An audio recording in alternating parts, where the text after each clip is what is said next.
وإذا سلام يا خيارتا ميلول باجوكتان وحن جوجنا جرونكا كوبدا عكتا إكس ستاديو أو هذا اللي يقانو إنجري ريسو وحيل جوجا حاج آدم واتسيف عنو قرنيسان حاجو وحو رنتي دب أسوع عليه دور مركدب أو لسوكاني أضياشي هوريها ليجي كوبدا عكتا سوماليا marka balxaaji hadda waxa uu soo jeesatay inaad sooyaalkii Soomaalida ama taariikhdii Soomaaliya inaad dib u soo celiso oo dadka aad tusto dadkii wax lagu ahaa isboortiga Soomaaliya adiga qof ahaan maxaa kugu dhaliyay arintan in dadkan odayaasha ah oo da'da ah intaysan tooda u imaan inaad barta jiilkooda cusub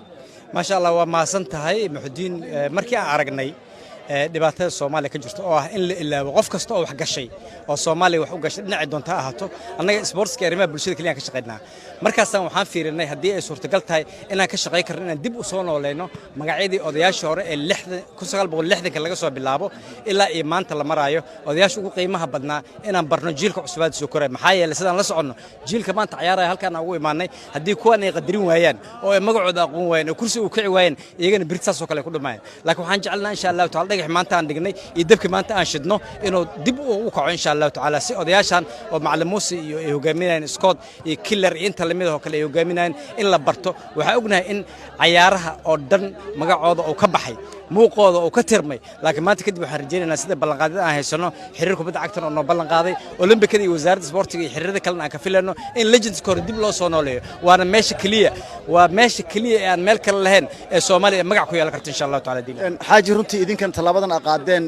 runtii waxa kale oo muhiim ah in warbaahinta Pele iyo Maradona iyo warbaahintooda ayaa caalamka bartay ciyaar warbaahinteena Soomaalida Premier League La Ligaha ciyaartoyda Manchester u dheesha hal ayay u yaqaanaan marka warbaahinteena ma dhaqaalay ka helaan warbaahintaas kale Premier League iyo maxaa halyeeyadooda ay u bari waayeen jiilkooda cusub as leedahay runtii wax ay ka helaan abeeraatay ma jirto inay waxaas ay sameeyaan kaliya iyaga jeclaaday waxay naceen dalkooda naceen waxay nacoon dadkooda naceen legendskooda naceen markaas waxay jeclaadeen dad islaameed iyo dad aan la ka seen iyo guul Soomaali aan la keenin waxa arkaysa cunug yar ama nin wariya oo caaw aan jiifanin hadii laga badiyo dagaalka reerkiisa oo kula naqanaa xataa ayaabaysid kuwaas waxaan rabnaa inaan barno waxaan la soconnaa in Soomaaliya qoraalka uu aad ugu yaray waxaan rajaynaynaa insha Allah ta'ala in qoraalna oo bato waxyaabaha la record gareenayo hadda soo kordha adduunka soo kordhana inaan dib u sameeyno wariyaal aan heshiino way jiraan oo insha Allah ta'ala barnaamijkaas si looga faa'iideysto odayaasha taariikhdooda oo aan hore loo qorin in maanta aan bilowno insha Allah ta'ala marka aan bilowno waxaan rajaynaynaa insha Allah ta'ala wasaaradda waxbarashada iyo wixii lamid oo kale inaan gaarsiin doono insha Allah ta'ala in iskuulada lagu dhigo waxa la socota abwaanada Soomaaliyeed ciyaartooyda Soomaaliyeed fanaaniinta intaba waana la bari jiray marka iskuulada dhigi jiray sida marqaati ka tahay kuwaas kuwa lamid ayaan rabnaa inaan u sameeyno kuwan insha Allah ta'ala diileeran su'aasha ugu dambaysa xaaji markii ugu horeysay oo halyeeyadan kubadda cagta iyo kolayga meel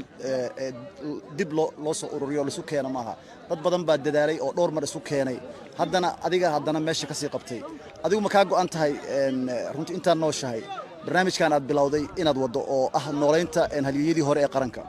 runtii aniga waxba kuma qaato barnaamijkan inay wax iga baxaan maayne marka waxaan rajaynayaa insha inta iga horeysan oo mahad celinaa insha Allah ta'ala meel fiican ay keeneen anagana waxaan rajaynayaa insha Allah ta'ala meesha inaan ka wadno kulli mustaqbalka dad naga la wareegi doono laakiin waxaan rajaynayaa dad inaan gaarsiino insha Allah ta'ala meesha aan kaga tagin oo aan gaarsiino meel laga ambaqaadi karo insha Allah ta'ala biidnillah al-kariim xaaji aad oo maasan aad oo maasan